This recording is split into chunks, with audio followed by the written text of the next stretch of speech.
I don't know about you guys, but I used to watch a comedian named George Carlin, and I used to laugh my butt off at his jokes. Part of his comedy routine toward the later stages was something called the Pussification of America. I'll link to a video clip below of that. But I've got to tell you, the world's changed since George Carlin died back in 2008. I don't know if COVID would have been allowed under his watch because he would have said, like, look, men of the United States, why are you allowing these, pussy politicians to tell you what to do? Because here's the thing, they told us what to do, and the vast majority of people said, okay, if you're going to tell me to jump, how high? How much mask material should I wear on my face? How much should I shut down my business?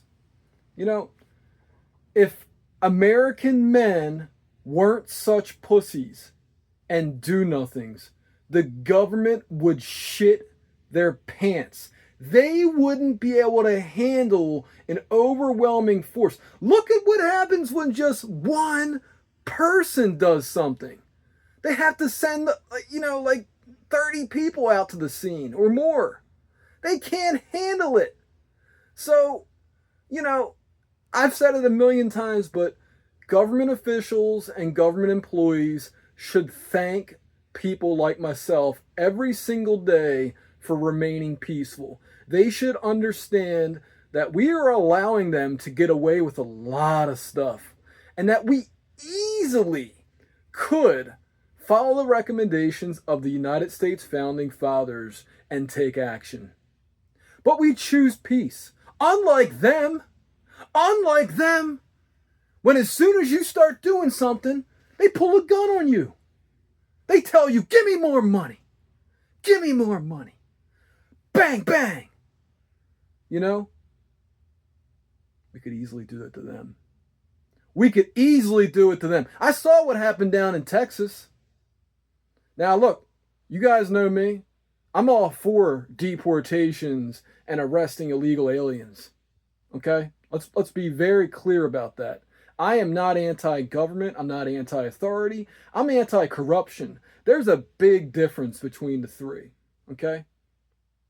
When a government is corrupt, when it's corrupt to the core, where you can't even sue them properly because the judges also can't follow the letter of the law. And people can say, oh, that's your interpretation. I interpret based on what's actually the text. Not what I think it means, but what it actually says. And what it actually says is how judges should be making rulings on constitution matters. But they choose not to because they have a big old power trip. Not every single one of them, obviously, but a lot of them. Also because they are, living in gated communities and, they don't live like the average American, which is a big part of their problem, by the way, because they're paid so much money. They don't know what it's like to be the average person. And, they're protected by armed security guards and they don't have to worry about regular everyday dangers. Bottom line is Supreme Court justices and judges underneath them, they just don't live like the typical American. Anyway, back to my point. The pussification of America. It is time to stop being a bunch of pussies. You guys shouldn't be... I shouldn't be in the position that I am where I'm not like the biggest guy out there. I'm far from it. But why? Why can I have the bravery that men who are bigger than me, stronger than me, have 20/20 vision? These guys should be the ones leading the charge, not somebody like me. But I guess bravery and physical attributes don't go hand in hand. It should. But no, I think what happens is people, they're afraid of losing their jobs or they're afraid of losing their position of power or I don't know. Here's what I think is going to happen. If at some point people in large masses start starving, becoming homeless, you're going to see the Second American Revolution. It's not going to happen until that point. If people are still fat, which if you go to Walmart, they certainly are, if they're still fat, if they're still eating on a daily basis, if they're still, what is that, some kind of bug over there? Anyway, uh, if they're so fat, they're not going to go up against the government because they think they're going to lose. When in fact, like I said, one person makes them go absolutely crazy. They have to send out the cavalry for one person because they can't handle somebody one-on-one. They can't handle it. Somebody that has equal firepower as them. They are scared shitless of a group of people taking them on. And you know, again, going back to what I said with Texas. So in Texas, a group of people attacked an Immigration and Customs Enforcement building, ICE, building, facility, whatever you want to call it. And unfortunately, one of the ICE agents was shot in the neck. Again, I am actually in support of ICE, but I'm looking at it from the standpoint of here we have a small militia of people, and, you know, the government was lucky that it wasn't worse because they had, what was it, like a dozen people? I don't know how many actually were at the building at the time, but if those people wanted to, they could have easily taken down the government. You know, in fact, what I think happened was they got scared and they were like, man, this is real. This is real. Like, it's one thing to like imagine it and plan for it, but to actually do it. And again, I don't recommend doing it. I'm not condoning what they do. In fact, I highly condemn what they did because I don't think it's the right thing. Number one, it is the rule of law that if you enter the country illegally, you are a criminal and you will be deported. Okay? But when it comes to issues of the Constitution where the government are the ones who aren't following the law, that's when we get into a different territory. I still don't think armed conflict should be the result of that. But when the government keeps trampling on people's rights, they keep taxing people, and you know it just builds anger and resentment. Yeah, eventually one day, a quote unquote terrorist is going to go knocking on your government doors, and they might not miss that time. It's not going to be me, but it's going to be somebody that again surprises people. It's going to be somebody who doesn't post videos to YouTube or comments on Twitter/X.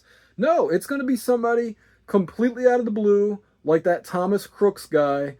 And again, like, I hate that we have got to this point in the United States where the absolute disrespect for basic civil rights continues to happen on a daily basis. And the media certainly doesn't give a shit, so people get very frustrated with the system, and they just take matters into their own hands. So if the government were smart, they would listen to people like me, respect what we had to say, and start changing the way they behave. Otherwise, they might be getting a piece of lead flying towards their heads. And I don't want that to happen. I'm very concerned with the public safety of the public safety officials. I'm like really concerned that their masters, in this case the politicians, are putting them in very precarious positions, and I would highly recommend to the police that they start enforcing the laws against these politicians so that they don't end up with lead flying towards their heads. Again, I feel very unsafe for the police, and the police can make themselves safer if they arrest the politicians, but they don't seem to be doing that. And by the way, you can start arresting the prosecutors too. Oh, by the way, I heard the prosecutors and judges have absolute immunity. Fuck that. Let me tell you something. There's no such thing as absolute immunity. We all bleed, and there's parking garages, okay? There's no such thing as absolute immunity. If somebody wanted to, if somebody was frustrated with a decision that a judge or a prosecutor did, they could easily meet that person in the parking lot. You know what I'm saying? Like, and it doesn't matter. Underground, secure, it doesn't matter. Somebody could, if they really, really wanted to, seek revenge. So please follow the golden rule from now on, which is treat others the same way you want to be treated. And how about this? These criminals, these violent criminals who are convicted and it's clear-cut evidence that they did something, such as the Stoneman Douglas high school shooter, how about we start treating them like criminals too?